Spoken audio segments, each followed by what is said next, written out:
What's up, guys? Welcome to another new Knife Wednesdays. Today we're going to go over an oldie but a goldie, something I've covered in the past in previous videos that you can check out. That we're going to do a little bit of a series on this knife, but it is the Talim Combatives fixed blade. If you don't know what New Knife Wednesdays is, New Knife Wednesdays is where I, Jay Kovac, bring you information and some specifications and stuff like that on knives that we are currently working on in the Hoback knife family, and also what we have done in the past and present and future. So, you know, the whole shebang. You know, some of this stuff I'm just really behind on catching people up on the videos and the specifications and the LOT on the knife itself. LOT, logical order of thinking, if you're not familiar with that term. So we want to make sure that we educate our customer and fan base and get you guys the most awesome information we possibly can on our products. So if you don't know who I am, I don't know why you're watching this video. I'm Jay Kovac. Been making knives and tools for the last 20 years or so, give or take. I don't know, I'm getting kind of old. Kind of forgetting how long I've been doing this, but I have spent a long time perfecting the art of knife making, and I try to do my very best to engineer and mastermind and learn from the greatest minds on the face of the earth in order to bring you the best possible product that I possibly can. I have done research in everything from combatives to going to NASA and speaking with engineers and machining and the like. I have a tendency to constantly want to absorb information. I am a big proponent of making things right. That's not to say that I do it every time, but if I don't, I usually go through and correct it. So I'm a huge fan of just making everything to the best I possibly can. So without further ado, let's jump right into the Talim Combatives fixed blade. This is a system that I developed somewhat recently, and it was because I felt the need to have Jay Kovac knives branch into the combatives realm. That's not to say that it has not already got some amazing blades and amazing bladesmiths that are already within the combatives realm, because there are some absolutely amazing combatives people out there, especially in the Sayak Kali community. You know, and everything around that that whole tribe and that family of Kali. There's some amazing blades, so make sure you check out Sayak for that. I personally train with Amtech Shooting with Bill Rapier. He's a 20-year DevGuru, retired, and he is really big into integrated combatives, which is sidearm rifle, long rifle, and a blade, and hand-to-hand. And he's extremely good at what he does. When you walk into a room with Bill, he's typically the most dangerous man in the room. So I've learned an amazing amount from him, and he's a good close personal friend of mine. I've also, a bit of background on myself, I've been into martial arts and combatives most of my life. I started with Kung Fu, worked into mixed martial arts, back in the day when it was just called cage fighting, you know, and UFC had just started. Pankration had been around for a long time. I progressed through that a little ways and quickly realized that there was, for, you know, offense, defense type of situations, some combatives related stuff. It's got some really awesome stuff for Brazilian Jiu-Jitsu and Muay Thai.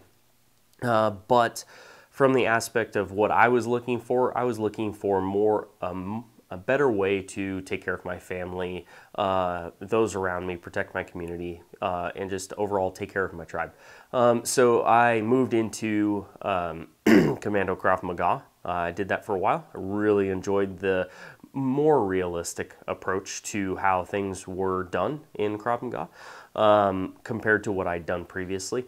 And then I got out of that and I did my own training for a while. I really got into firearms training, did a lot of that stuff. And then when I moved up to Idaho, my wife introduced me to Bill Rapier through a homeschool group. You know, his wife and my wife got together, and then you know, we had supper over there at their place, and you know, pretty much got to be pretty fast friends with Bill, and started doing integrated combatives with him.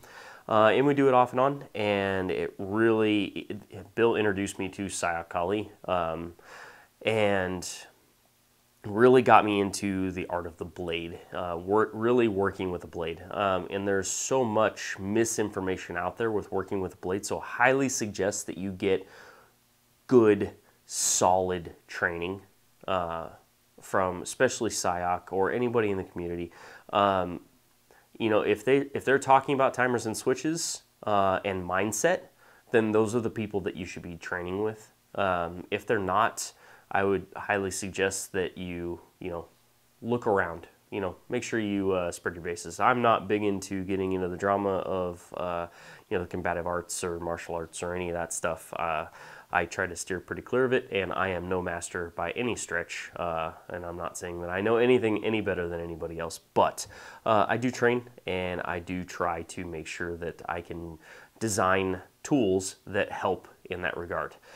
So, rambling on as much as I have, let's get into the Talim. The Talim was my flagship into the Combatives. We have the Quebec fixed blade, which is technically a combat style blade, but from a Combatives perspective, you can always do better than a straight handled blade.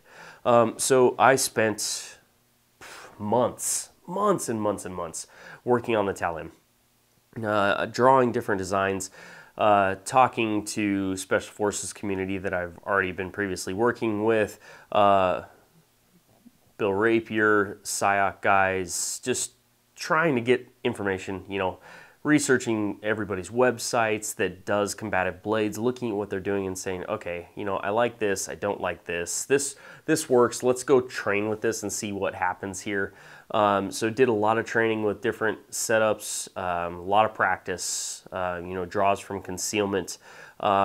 My preference and the way the Talim was designed is to be carried other strong side. So we don't say weak side, we say other strong side. So you carry your sidearm. Typically most people are right-handed, so they carry sidearm on the right side. And then you have a blade on your other strong side, your left side. You can carry it vice versa.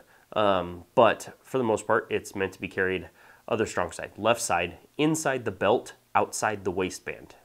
That's a big caveat there. That's very good retention, really good way to still conceal the blade while being able to draw it very quickly.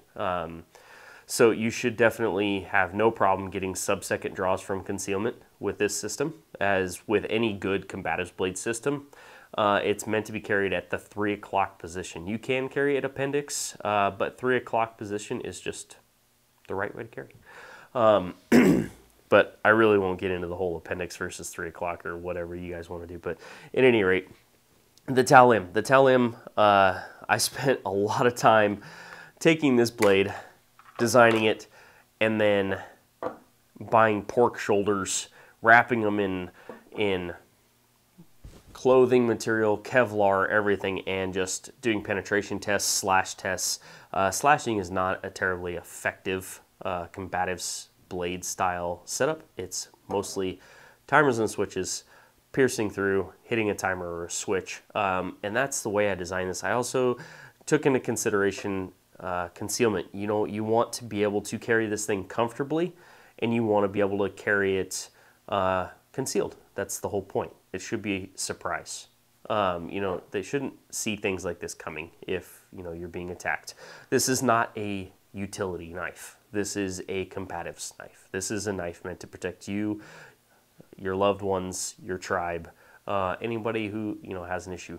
So having said that, I spent a lot of time, everything in life is trade-offs.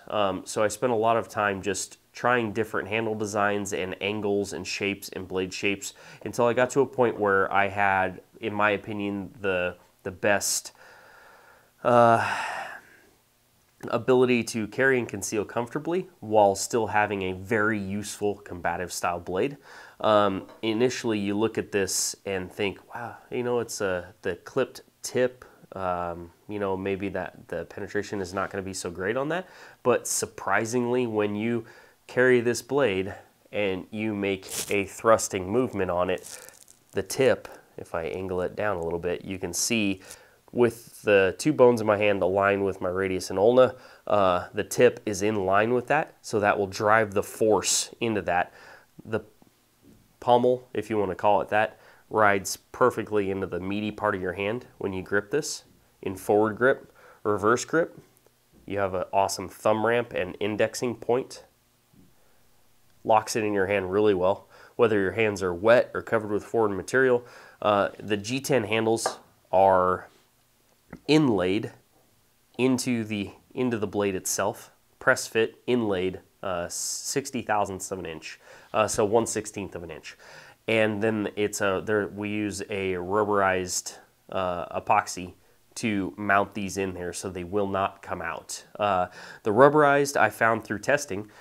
Basically my testing was gluing a set of handles in and then throwing it across the room at a brick wall as hard as I can to see if I can get the handles to pop off. And of all the different glues and epoxies and everything that I tested, the rubberized epoxy was the best one. It held everything down the most securely because it had some vibration resistance, which is imperative if you're going to have something that could potentially get knocked out of your hand and slapped on the ground.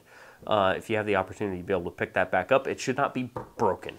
So that was a consideration. So I tried to take everything that I possibly could into consideration when I designed this knife, including the sheath system. The sheath system, I mean, I would always like to be able to have a smaller sheath, but I was able to get this in such a way that you can carry it comfortably. It's got a backer so that when you carry this, obviously, other strong side, left side.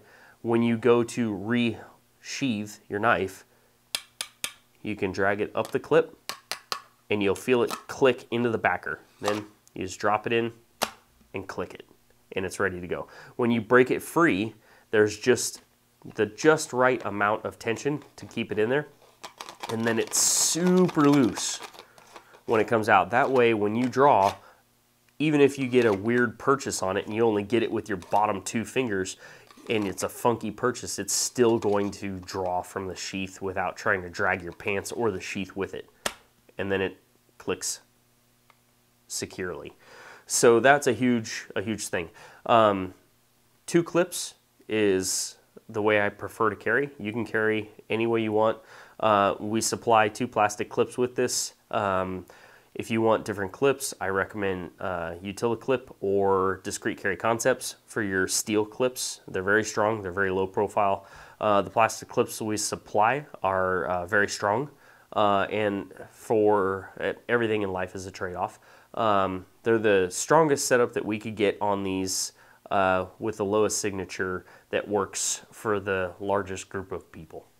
So, you know, if you don't like that setup, I strongly recommend Utility-Clip or Discreet Carry Concepts for a thinner clip if that's your preference. If you're going to go steel, go with those 2 companies. They're great. This sheath, so here's the thing with a Combatives blade, you need to modify things to fit you. Every person has got a different body, obviously, and every person wants to carry something just slightly differently.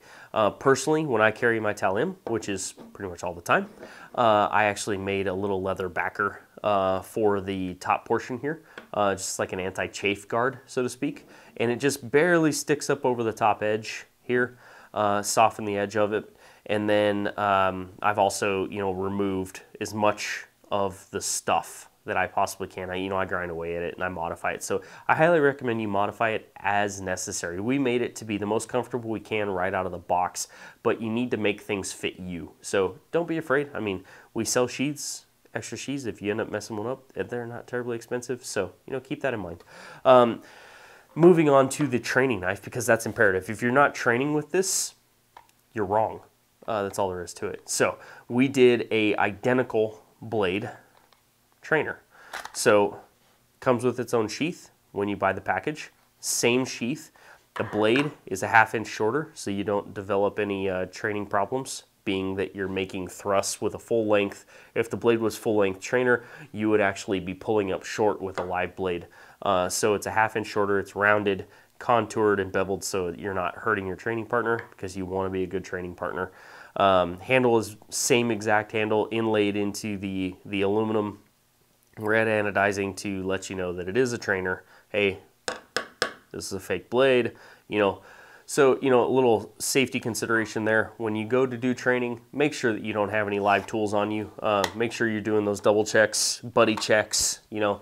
Don't be embarrassed to just say, hey, let's see the waistband. Turn around, let's make sure you don't have any live tools on you. You know, do the same for me. You know, that's a big thing that we do when we train, is just make sure that we do not have any live tools on us. And then when you go do load up with your live tools after you're done training, you know, make sure that everybody knows, hey, look, we're done training. There's no horsing around. We're done. We're done training. Now we have real tools. We're serious now. You know, that's vitally important. I don't want to see anybody accidentally stab themselves or someone else because, you know, they thought they had the trainer on them. So, you know, keep that in mind. But this is our combative system. That's not to say that this is the be-all, end-all. I am sure that I've already got revisions set up for something like this. But I wanted to do the LOT and the specifications on this. So a little bit more specifications on the live blade. The weight on this guy, let me scroll down on my laptop here, with the sheath is 5.7 ounces. So very lightweight.